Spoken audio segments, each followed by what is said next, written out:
Nolan had always thought the woods behind his house were quiet. Not peaceful quiet, but the kind of quiet that grew heavy when the sun went down, as if every tree was holding its breath. He tried not to think too hard about it, because thinking too hard always made his imagination twist shadows into faces. But that summer, when his cousin Renee came to stay, the quiet changed. It felt thicker, closer. On Renee's first morning there, she spotted the old treehouse near the back fence and immediately insisted they explore it. Nolan hesitated. He had seen someone near it a week earlier. Just a flicker of movement in the corner of his eye, a pale shape slipping behind the trunk. He told himself it was a deer. He wanted to believe it was a deer. The treehouse was much older than it looked from a distance. The boards were waterlogged and soft in some places, and the whole thing leaned slightly, as if it were tired of holding itself up. Renee climbed the ladder without fear, her dark hair swinging behind her. Nolan climbed slower, gripping each rung with sweaty hands. Inside, the air smelled like damp wood and something faintly sweet. The walls were carved with lines and symbols, dozens of them, crossing over each other like a tangled map. Renee laughed a little and traced one with her finger. She said Nolan's treehouse had better graffiti than the schools in her hometown. Nolan tried to laugh, but his eyes kept drifting to a spot in the far corner. A pile of blankets, a tin cup crumbs. Someone had been sleeping up here. Renee noticed his expression and asked what was wrong. Nolan almost told her. Almost said he had seen someone in the woods last week. Almost said he had been hearing tapping under the floorboards every night since then. But he said nothing. That afternoon, Renee wandered the yard while Nolan sat under the treehouse drawing in his notebook. The branches above him creaked as the wind pushed through them. He kept glancing up. He kept thinking he saw someone at the window of the treehouse, just barely visible in the shadowed interior. Every time he looked directly, it was empty. The tapping returned that night. Nolan woke to the sound around 2 in the morning. It came from outside his window at first, a slow, steady rhythm. Then it shifted. It echoed. It was coming from the direction of the treehouse.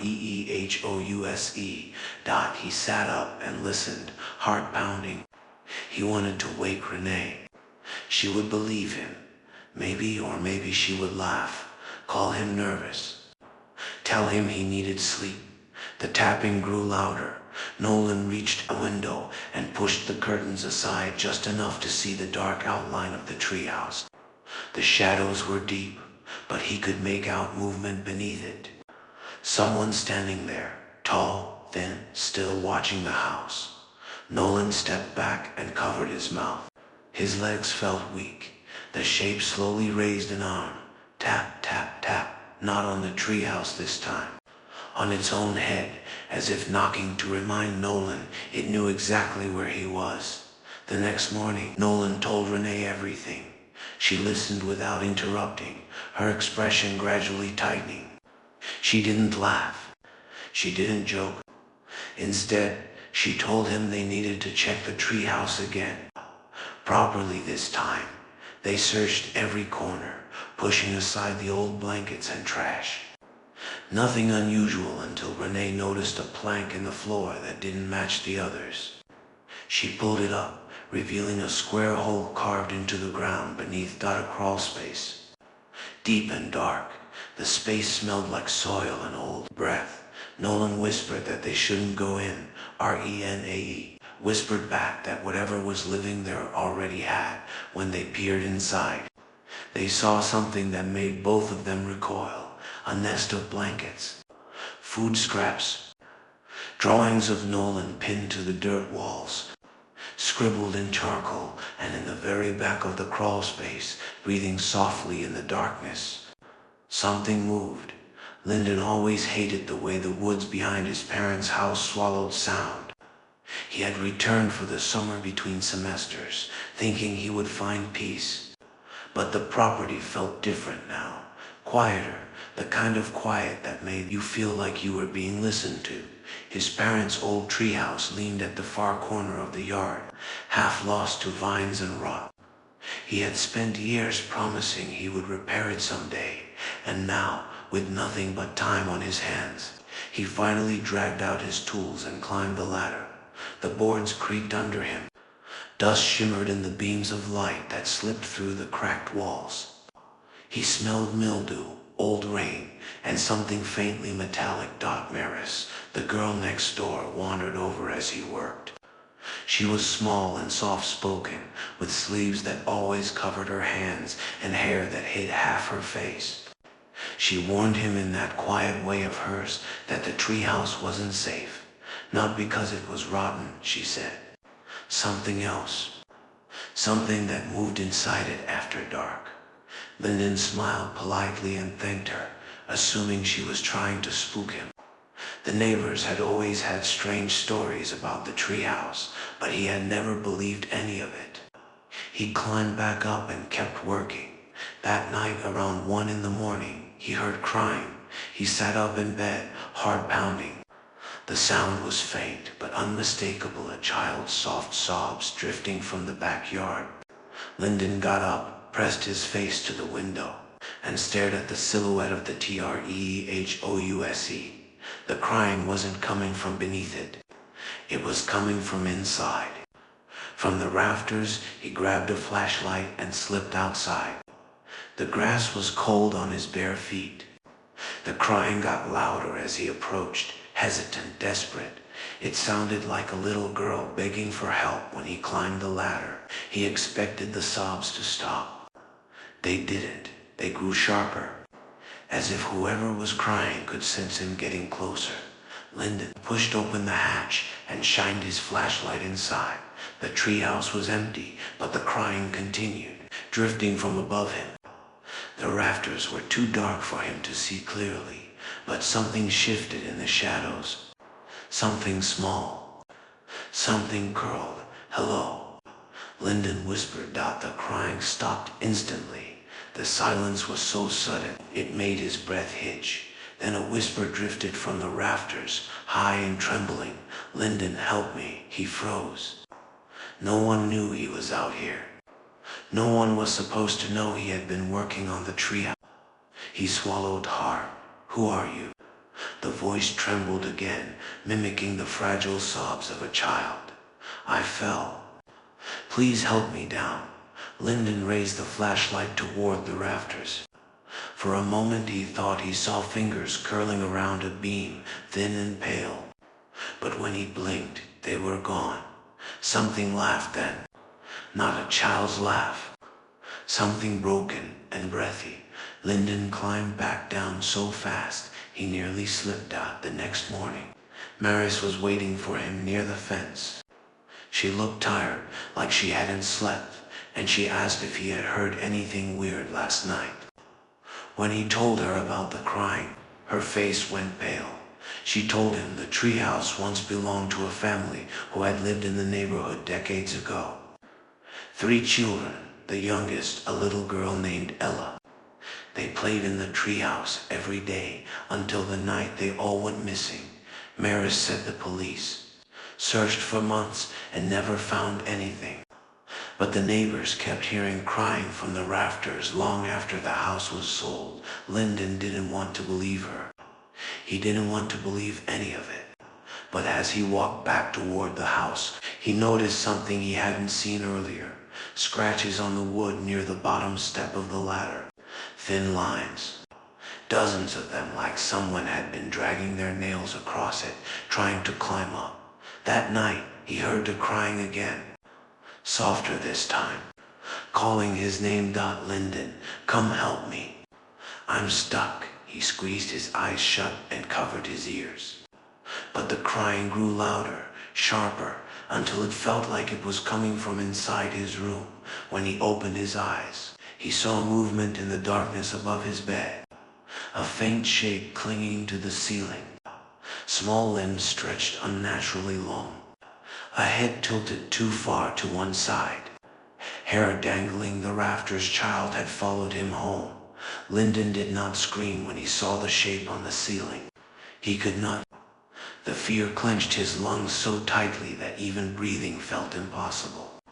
The thin figure clung to the plaster like a spider, limbs bent the wrong way, neck twisted as if it had been broken long ago. The face, or whatever was left of it, tilted toward him. Strands of brittle hair dangled in front of empty sockets that still seemed to stare straight into him, and then it smiled, not with lips, but with cracks.